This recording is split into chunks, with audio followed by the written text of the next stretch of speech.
Thank you very much for all of those, and as ever, very, very valid.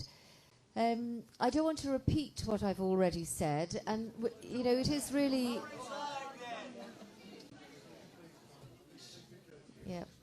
So... be writing twice a day anyway. Yeah. Sorry. Okay. So it is really quite tricky, isn't it? Because I can't make excuses for what has gone before.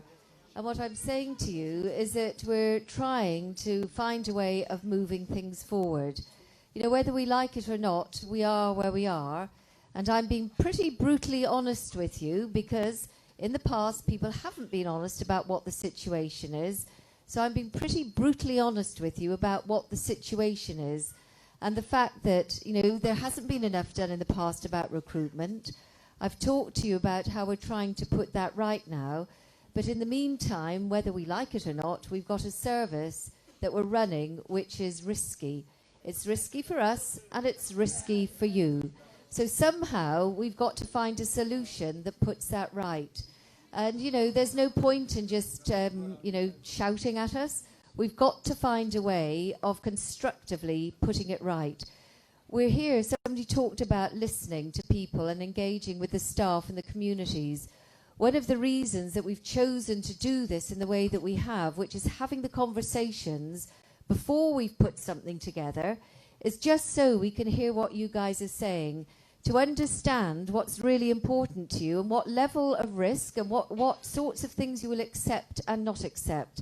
And it's absolutely the same with the staff. Somebody mentioned about the staff being afraid to talk to the board and to the senior managers. And I'll tell you that one of the meetings that we were in, one of our staff members did speak up, and much to my shame, he actually said, I don't care actually, I suspect that I'll get into trouble for this. And what I said to him, oh no, not under my watch you won't, because one of the things we're trying to do is to listen to staff. And that stuff takes quite a while to turn around. So I honestly understand your anger, but you know, if we're not honest with you and you don't know what's going on, you can't then be part of the solutions. So Nick was just going to talk a little bit about the consultant staff that somebody's asked questions about.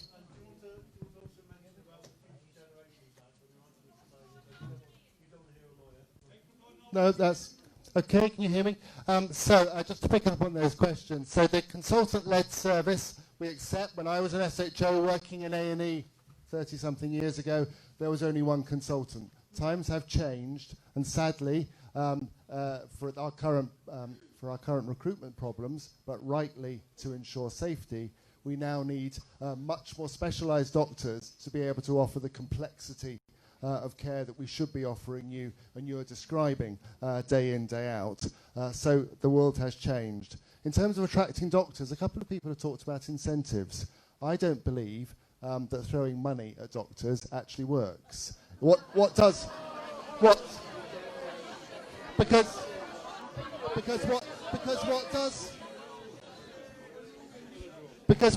work, and all the evidence on successful recruitment say that you don't attract people to work here and stay here by offering them recruitment incentives. How you attract them is to offer them attractive jobs and valued jobs, and therefore they come and they work hard. We certainly are talking, particularly to the international doctors, about how we can help them settle in South Wales and what we could do to make their path easier. But there is simply offering golden handshakes, golden hellos. All the evidence says does not help doctors come here and stay here.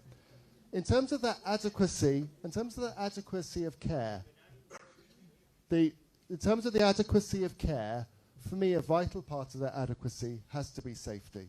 And I know you've challenged us as to whether that is a real thing, but it is. You'll have read, I'm betraying no confidences, you'll have read in Wales Online and in other media that sadly a gentleman died in our A&E last year. The coroner said that was directly due to the problems we're having with our staffing. And he's issued us with a regulation which requires us to improve. And it's exactly that shame that we have about the safety of our care That's why we're having these discussions here. And I'm sorry to be so stark about it, and I hope that the family of that gentleman aren't in the room tonight, because it's very difficult bringing up such a painful issue. But we know that, sadly, we are not looking after safely some of our patients, and I owe it to you to do something about that. And for me, that has to be something about the adequacy of care.